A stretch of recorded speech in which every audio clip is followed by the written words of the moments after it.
Hello everyone. Before we start, don't forget to like, subscribe, and leave a comment telling us where you're from and what time it is. That way, YouTube will keep showing you stories like this one. Now, let the scary stories begin.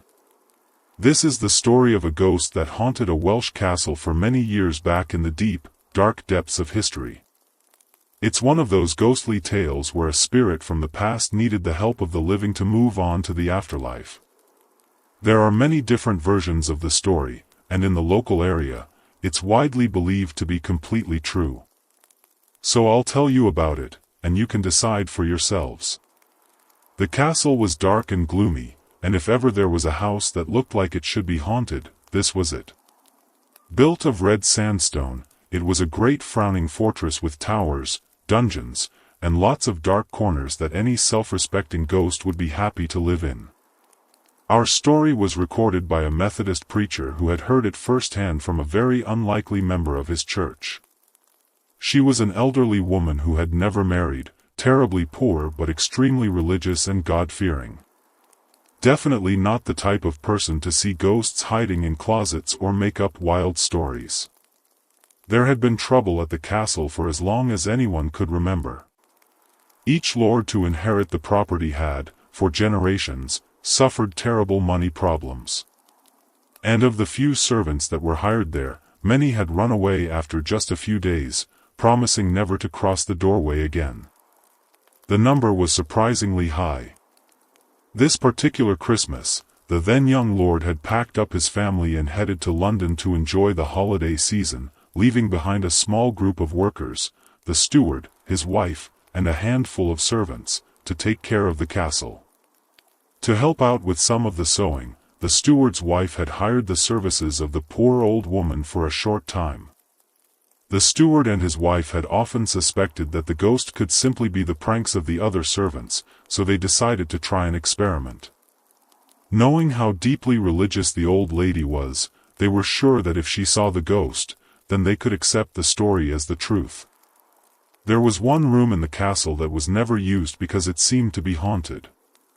Anyone who had tried to sleep there had usually run away after only a few hours, complaining of screaming and banging noises, a freezing cold wind even on the hottest of nights, and a feeling of being choked that left even the bravest person shaking in fear for many months and sometimes years to come. The steward and his wife decided to put the old lady in this bedroom. And when night fell, the poor woman was shocked to be shown to this grand, beautifully furnished room. There was a fire burning in the great fireplace, and as the steward's wife said good night, the woman got ready for sleep in the huge curtained four-poster bed that filled the room.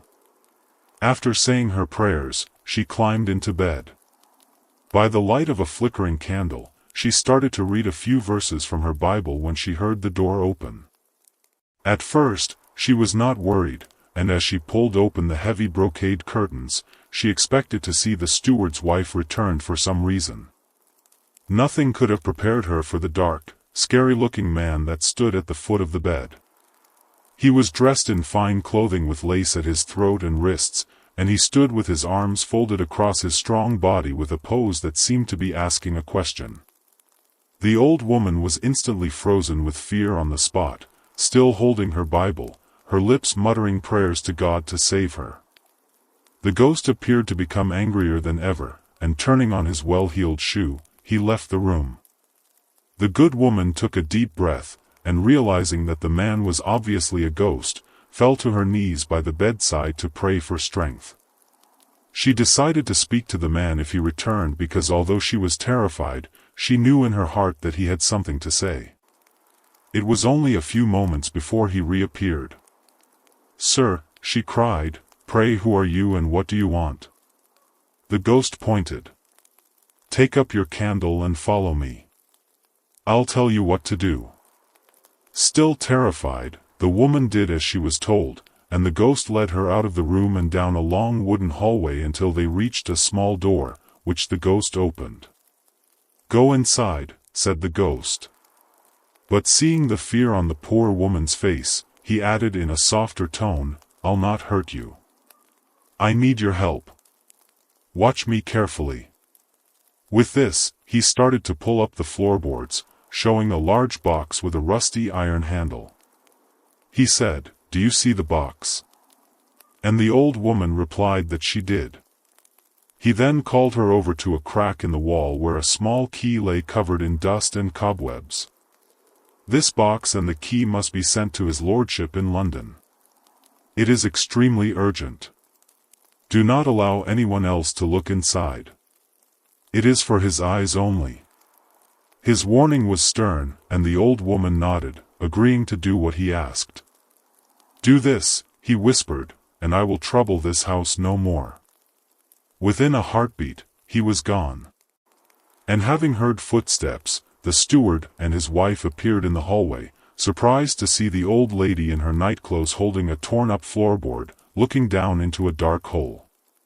She told her story with remarkable calmness, and the steward quickly pulled up the old box and put the key with it to send to London the very next day. The entire household then returned to their beds, and the old lady enjoyed the most luxurious night's sleep she had ever had in the big, high-curtained bed. No one knows what was in the box.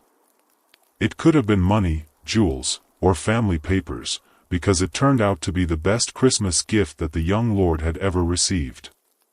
He and the family quickly returned to the castle, never suffering from money problems again. The old woman was given a permanent job sewing for the household and was allowed to sleep in the grand bedroom for as long as she lived. The ghost was true to his word. He never troubled the people of the castle again, and what's more, there's never been a ghostly presence of any kind reported since. Who would have guessed that a Christmas box from a ghost could have brought so many seasonal blessings, especially to the little older lady who had shown such courage and clear thinking, helping a wandering spirit to finally rest in peace. Thank you. What could be more traditional at Christmas time than a nativity scene, complete with shepherds, wise men, a heavenly host, mooing cattle, donkey, sheep, Mary and Joseph, and of course the baby Jesus in a manger. Even in an ever-changing multicultural society, celebrating the birth of Christ is a vital part of modern Christmas celebrations, and perhaps the truest reminder of this being a time of peace on earth and goodwill to all people. Such a source of inspiration could also be such a source of conflict throughout the 2,000+ years since the birth of Christ. But it's a sad, sad fact that more wars have been fought over religion than anyone can actually remember, and there are still times even today when just being of a particular faith can mean the difference between living and dying. Welcome to Harvington Hall, a seemingly beautiful and peaceful Elizabethan manor house in the heart of the English countryside. But ask anyone in the local area about the hall, and the first thing that they'll all mention is the ghosts. Ask further, and no one will be able to tell you who the ghosts are or name a specific ghostly incident, but their certainty of their existence is unquestioned. Step inside. It's immediately clear that this is no ordinary house. It's filled with mystery and full of priest holes from a time when being a Catholic was high treason, and the penalty was death. This is one of the few places in England that can claim to have had continuous Catholic worship here for at least 4 centuries. The darkest days for the Catholics at Harvington came during the reign of Queen Elizabeth I. Her father, Henry VIII, had made himself head of the Church of England when the Pope had refused to give him a divorce from the first of his 6 wives. By the time Elizabeth became queen, many powerful Catholics wanted to restore England to their faith, and because she was afraid that they were plotting to kill her, she made it illegal for priests to say Mass or for anyone to hear it. The punishment was death. Being a Roman Catholic during this period of English history was a dangerous business. Humphrey Packington was living at Harvington during these troubled times. A devoted Catholic, he hired the services of master priest-hole builder Nicholas Owen to create some of the most remarkable hiding places to offer safety to traveling priests. This priest hole is in the drawing room, and to really understand what it was like to be shut away in a hide, sometimes for days or even weeks at a time, you need to know what would have happened to any priest who got caught. It also goes some way to explaining why there's such a feeling of suspense throughout this house. There's a popular children's nursery rhyme, "Goosey, goosey gander, whither shall I wander?" Upstairs and downstairs in my lady's chamber. There I met an old man who wouldn't say his prayers, so I took him by the left leg and threw him down the stairs. This nursery rhyme is thought to have been based on the practice of searching for priests, when groups of men who were little more than bounty hunters would run through a house, tearing up floorboards and causing chaos in order to find what they were looking for. It wasn't that they held strong religious beliefs. It was just that if they caught a priest, the house and lands of the place where he was hiding could be claimed as their prize. Can you imagine crouching in the dark, hearing every noise and movement as the hunters got closer and closer to your hiding place? Would they find you? Would they pass you by? A terrifying experience, even for a man of God. Unfortunately, matters were made far worse as there was a complex network of priests being shipped into England from Europe. And if a priest was captured, then he could be tortured to give up the names of his friends. His usefulness at an end, the poor man would then be hanged and usually drawn and quartered as a gruesome example to others. The priest holes at Harvington are some of the finest surviving examples of their kind. This room is known as Dr. Dodd's Library, named after the 18th century priest, also a skilled historian, who spent many years working at Harvington. If you look for loose floorboards, you'll be looking in completely the wrong place. There's a raised platform that used to be paneled and lined with books. A closer look at one of the beams will reveal a secret hiding place, disguised most effectively. The skilled engineering required to make the beam pivot no doubt saved the lives of many priests. The only priests we actually know about are the ones who got caught. Those that escaped would have, without doubt, taken the secrets of Harvington to their graves. Moving on through the house, following this ghostly trail, you'll come to a tiny little chapel with a remarkable feeling. There's nothing fancy, just simple wooden furniture with the light from the tiny window lighting up the painted drops of blood and water symbolizing Christ's suffering, which decorate the walls. Outside, the wonderfully uneven hallway leads on to further secrets but is worthy of investigation. The faint line drawings date back centuries, and when fully painted, would have looked spectacular. As you walk into the marble room, so-called because of the ancient paint effects on the walls, it's again tricky to work out where the priest hole might be.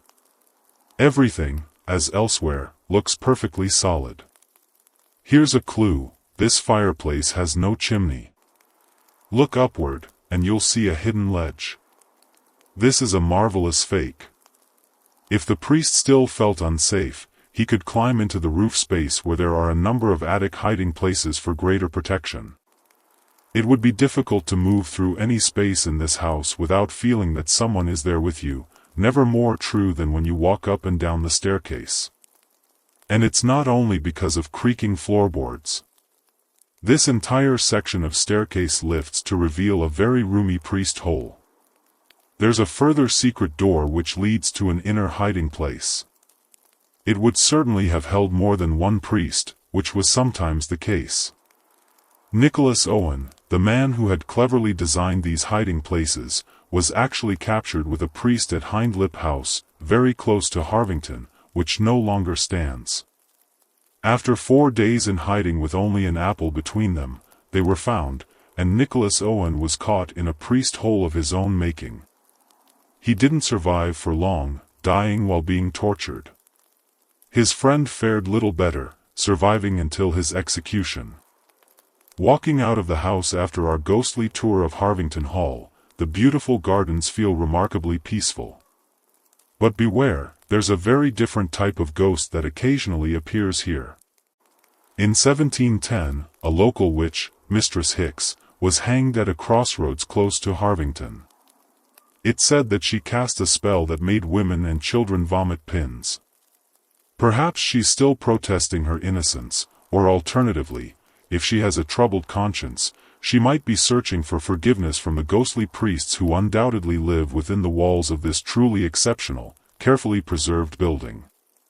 There is no author more connected with Christmas than Charles Dickens, whether it be his vivid descriptions of families and friends gathered around the glowing fire to celebrate the seasonal festivities, or his great ghostly Christmas carol, where timeless spirits teach a mean old miser the true meaning of Christmas. The story of Ebenezer Scrooge proved to be incredibly popular, and Dickens began a tradition of publishing a ghost story each Christmas.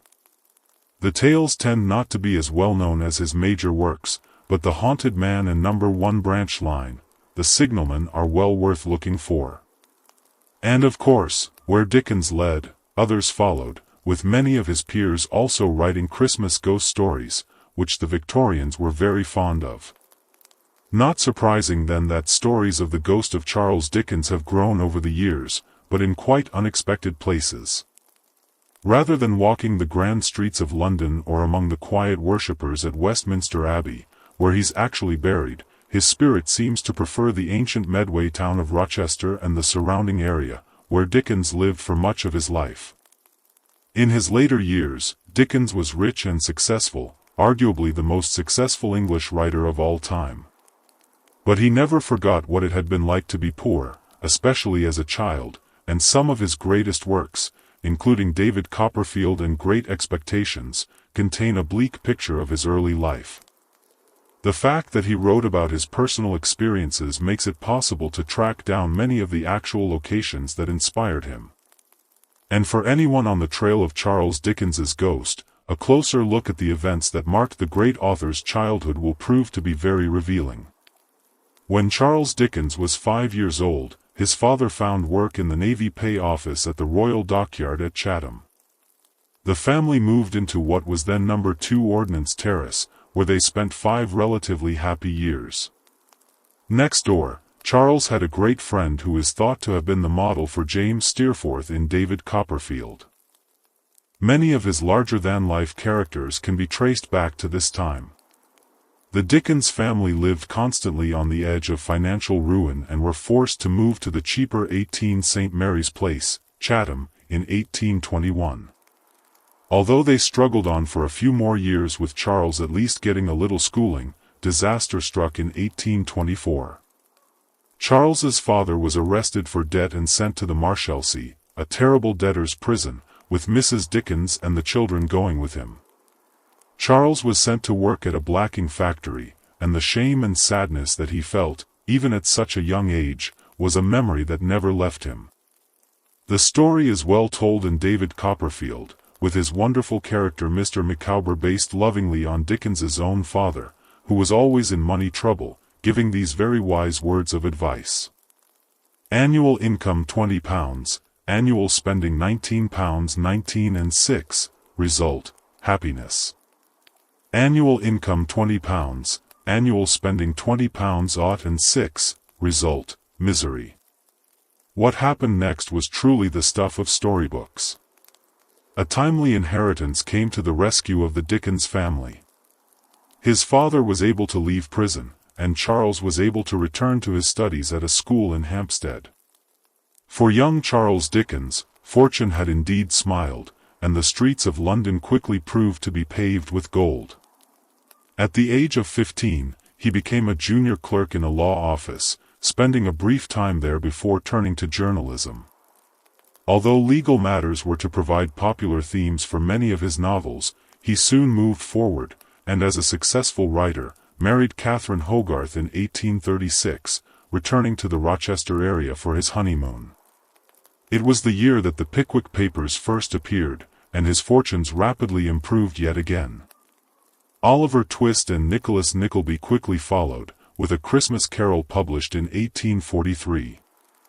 And by 1850, Dickens had reached the height of his literary fame with the publication of his own favorite, David Copperfield. Dickens never actually claimed this to be his greatest novel, but he did say that it was the one that he liked best.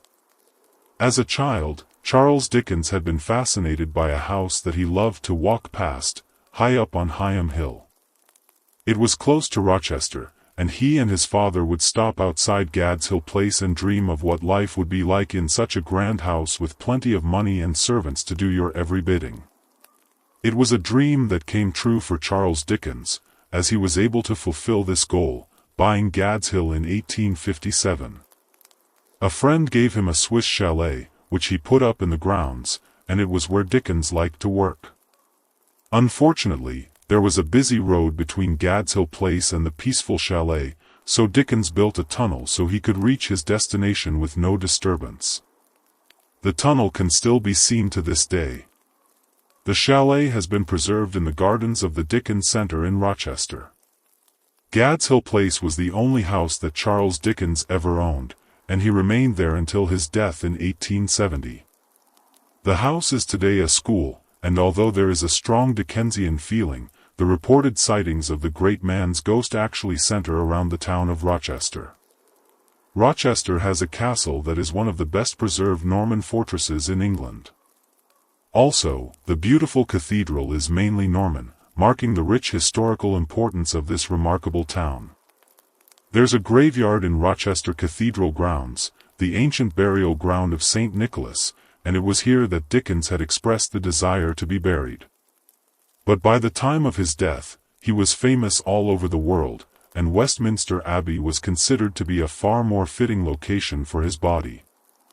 As well as being spotted here, Charles Dickens's ghost has also been seen on many occasions walking along Rochester's Victorian High Street, passing buildings that he made famous in his writing. This is Restoration House, forever famous as the home of Miss Havisham in Great Expectations. Before Dickens wrote about the house, it was best known as the place where Charles II stayed on his way back to London from exile in France to be restored to the English throne as king, explaining why the house still bears its unusual name. The Royal Victoria is a coaching inn over 400 years old, previously known as the Bull but renamed after the then-future Queen Victoria stayed here in 1836. Dickens featured this as the Bull in the Pickwick Papers and changed its name to the Blue Boar in Great Expectations. Another interesting building is the Corn Exchange, dating back to the 17th century. It has a wonderful moon-faced clock featured in a less well-known work of Dickens, The Uncommercial Traveller. Jasper's Gate is featured in the novel that Dickens was working on at the time of his death, as were the charming 18th-century houses of Minor Cannon Row. The book was a mystery about the disappearance of Edwin Drood, and there have been many attempts by various authors since to complete the novel. On the very day that Charles Dickens died quite suddenly from a stroke, he was seen staring through the gates of Restoration House, perhaps looking for inspiration yet again to finish the mystery of Edwin Drood.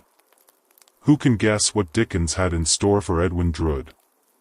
The character had disappeared and was thought to be murdered when the story was left unfinished. Undoubtedly, there would have been a clever twist at the end, but one thing's for certain, unless his ghost ever decides to speak, nobody will ever know. Thank you. There's no denying the fact that this area of Gloucester, the Westgate end of the ancient city, has more than its fair share of ghostly tales and strange happenings. Many of the tall, narrow buildings, now mainly shops and offices, claim the presence of ghosts and poltergeists. Tucked down one narrow lane is the little house made famous by Beatrix Potter in The Tailor of Gloucester, and it's easy to imagine a cold Christmas Eve when, as legend has it, the animals could speak, and the tiny mice in the tailor's house scurried around to beautifully embroider a waistcoat for the poor sick tailor so that it would be ready for the Mayor of Gloucester's wedding on Christmas Day. This beautiful old church, just off Westgate Street, St. Mary Delaware Road, also has a Christmas tale to tell. Many centuries ago, the priest who looked after the church set out on a trip to Rome but promised faithfully that he would return to his congregation to celebrate Mass on Christmas Eve. Sadly, he was shipwrecked and died. But on Christmas Eve, a gale swept through the church, returning the ghost of the priest to keep his word. For many years, his restless form was often seen in the church, particularly at Christmas time. It wasn't until some considerable time later, when a compassionate clergyman took Holy Communion with the priest's ghost at midnight on Christmas Eve, that the spirit was finally laid to rest, never to be seen again, having eventually fulfilled his promise. Behind the church is St. Mary's Square and the imposing monument to Bishop John Hooper, burned at the stake, a martyr to his religious beliefs in the reign of Queen Mary, daughter of King Henry VIII. It said that because he was prevented from preaching a final sermon, he prayed out loud constantly throughout his ordeal. His courage and strength amazed the large crowd that had gathered to see the event. There's an eerie feeling here that is hard to explain, and even without the presence of a ghost, the feeling that lingers is definitely haunting. Our next stop is often still called Bishop Hooper's Lodgings, a timber-framed Tudor building dating back to the beginning of the 16th century. These black and white houses have had many uses over the years, ranging from the making of various products through to being a fish shop and a funeral home. Now, appropriately, the city's folk museum, it houses some remarkable exhibits and a fascinating collection of ghost stories to thrill those who come to visit. As you enter the museum and start to climb the creaking stairs, there's a clear feeling of traveling back in time. When you finally reach the top of the building, you'll find yourself transported to a period of history when children worked in attics for pennies to put even more money into rich men's pockets. This is where pins were made, an industry that had been established in Gloucester since the 14th century. This property was customized for the purpose when a pin maker named John Tilsley was granted the house by the mayor of the city, along with £200 and 30 boys, in 1626. The work was well suited to the small hands of children, and of course, the wages could be kept very low. Pins were made from locally available coiled brass, which was straightened and cut into short lengths to be sharpened at one end. The pin heads were twisted like a spring, and after heating in a furnace, which still dominates the room today, were plunged red-hot, steaming, and spitting into cold water. A heavy pedal-driven ram would then attach the head to the shank, after which the pins were cleaned, tinned, and polished before being stuck into papers for sale. The children were often very young, marching up the rickety stairs at daybreak to work until dark in what must have been a very cramped space. The skylights were added to help the children see better and work more efficiently, not to make their lives more comfortable. If they became tired and slow, the foreman would scold and often hit the child to make them work faster. At least the warmth from the furnace in winter was a blessing, for many children died of disease and hunger. And as you stand high up among the rafters, you can't help feeling that at least a few youngsters must have died in this very room, struggling to keep working to help provide extra income for their families. The only trace of their passing can be seen if you look very carefully down between the floorboards. Shiny pinheads are still stuck there, a constant memorial to the pin factory children. This ghost story happened quite recently in the museum when a custodian arrived to open up as usual. As he climbed the creaking stairs, a noise that he was well used to, he heard a strange sound. It was as if a heavy wheel was turning. When he reached the top of the building, as we've seen, where the pin factory children used to work, he heard the sound again. It appeared to be coming from the neighboring section featuring farming equipment.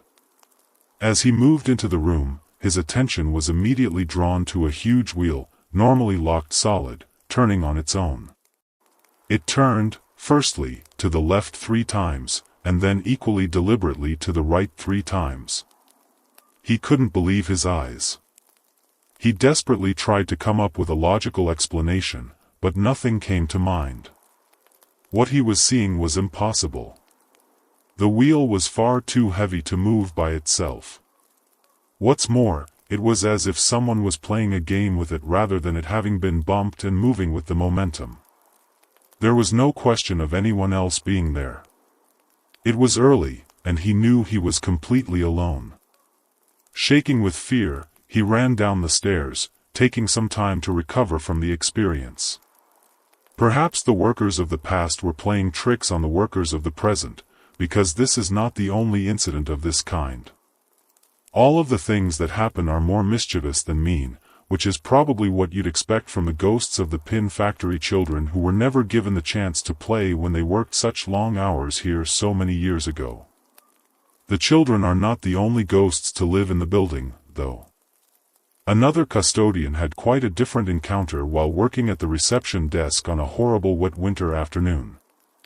Hearing the clatter of someone running down the narrow flights of stairs, he was alarmed to see a lady visitor trying to make a very speedy exit from the building, coat and umbrella flying in all directions. Concerned that something terrible had happened to the poor person, he ran after her to see if he could do anything to help.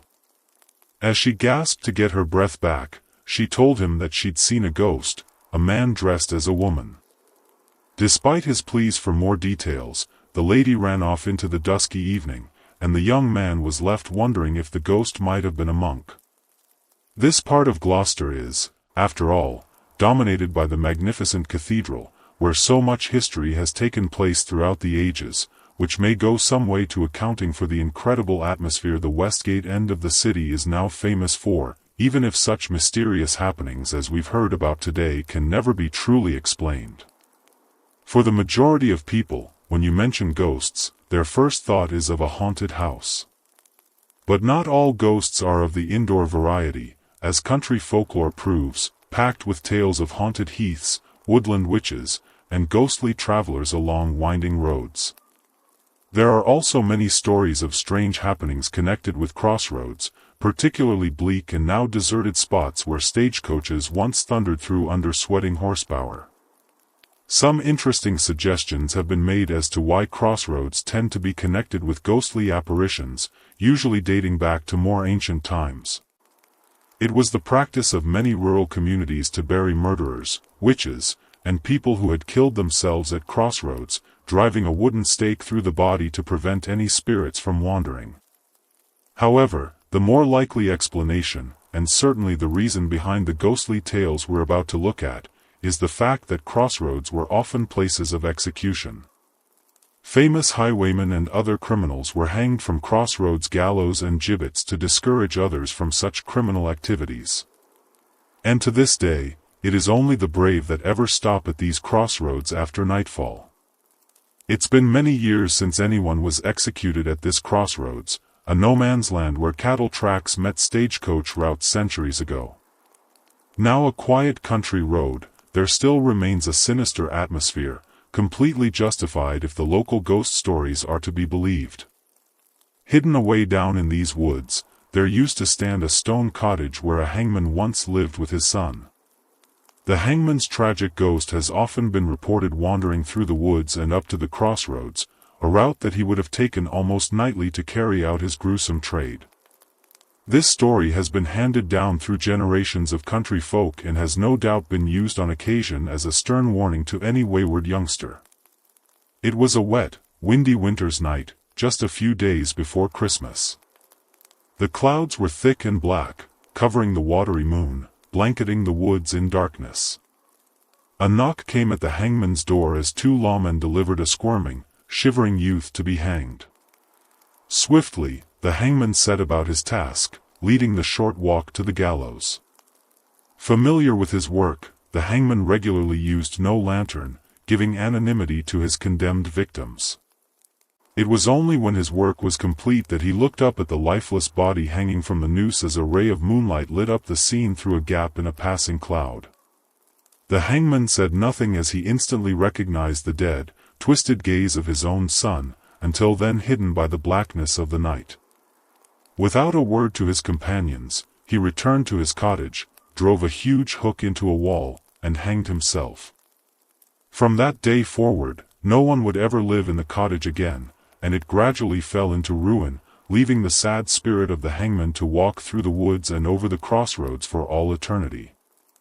If you were to come here on New Year's Eve, however, it would be a very different ghost that might cross your path. There was once a terrible stagecoach accident here, and the ghostly form of a phantom silver-gray coach and horses has been reported charging past the crossroads on the stroke of midnight. The noise is, by every account, blood-curdling, as harnesses snap, passengers scream, and horses cry out in terror as they hurtle to their deaths. Incidentally, the tales of this ghostly experience are always second-hand because legend has it that anyone who sees the coach and dares to speak of it will be forever cursed. Who knows whether there is any truth in the story, but one thing's for certain, there are few people who would choose to miss out on New Year's Eve celebrations to stand shivering on this bleak stretch of heathland to wait for a phantom coach to arrive. This crossroads is located high upon risen ground where a number of roads meet, which centuries ago made it an ideal location for gallows and gibbets to serve as a warning. It was the place of execution for Tom Long, a famous highwayman whose cries of "Stand and deliver" terrorized the travelers of this area for a considerable period of time. In recent years, a family were having a picnic close by, as this has now become a very popular local beauty spot. As the children were busily enjoying their picnic tea, their mother looked around to see the figure of a highwayman sitting astride a huge horse, staring down at her in a threatening fashion. Concerned for the safety of her children, she turned back, ready to protect them, but they were unaware of any danger, having seen nothing. And as she glanced back over her shoulder, the vision had disappeared. This could well have been the ghost of Tom Long, who not only appears here at the place where he is said to have died but also along many of the roads that proved so profitable during his lifetime. Stories of highwaymen always prove popular, full of romance, fueling the modern-day imagination, and perhaps this accounts for the lasting nature of the legend of Tom Long, which has become so much a part of regional folk history, encouraged by each new generation of storyteller, making this a ghostly tale that will never be allowed to die. As we come to the end of our collection of Christmas ghost stories, how could we finish without remembering the greatest seasonal ghost story of all time, A Christmas Carol, by Mr. Charles Dickens. Ebenezer Scrooge was a mean old miser who thought that Christmas was nothing but humbug. "If I could work my will," said Scrooge angrily, "every idiot who goes about with 'Merry Christmas' on his lips should be boiled with his own pudding and buried with a stake of holly through his heart, he should."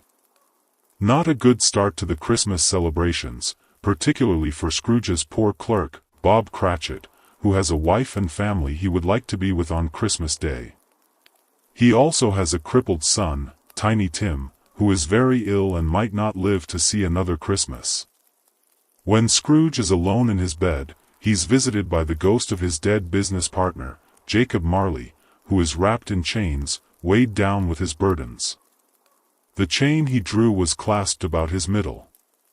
It was long and wound about him like a tail, and it was made, for Scrooge observed it closely, of cash boxes, keys, padlocks, ledgers, deeds, and heavy purses wrought in steel. Marley had come to warn Scrooge that if he didn't change his ways, he would end up in the same situation.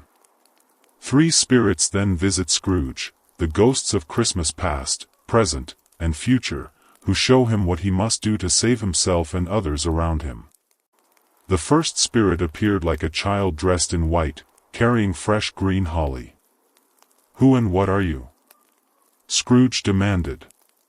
"I am the ghost of Christmas past." "Long past?" asked Scrooge, noticing its small size. "No, you're past." The ghost takes Scrooge back to when he was a boy and reminds him of how he lost out on love. "Spirit," said Scrooge in a broken voice, "remove me from this place." "I told you, these were shadows of the things that have been," said the ghost. "That they are what they are, do not blame me." "Remove me!" Scrooge exclaimed.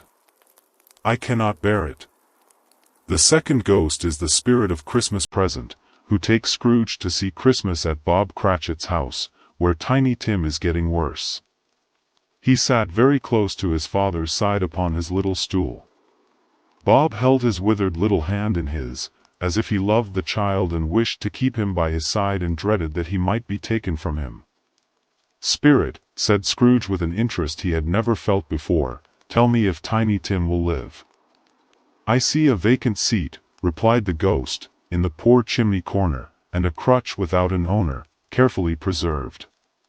If these shadows remain unchanged by the future, the child will die." "No, no," said Scrooge. "Oh no, kind spirit.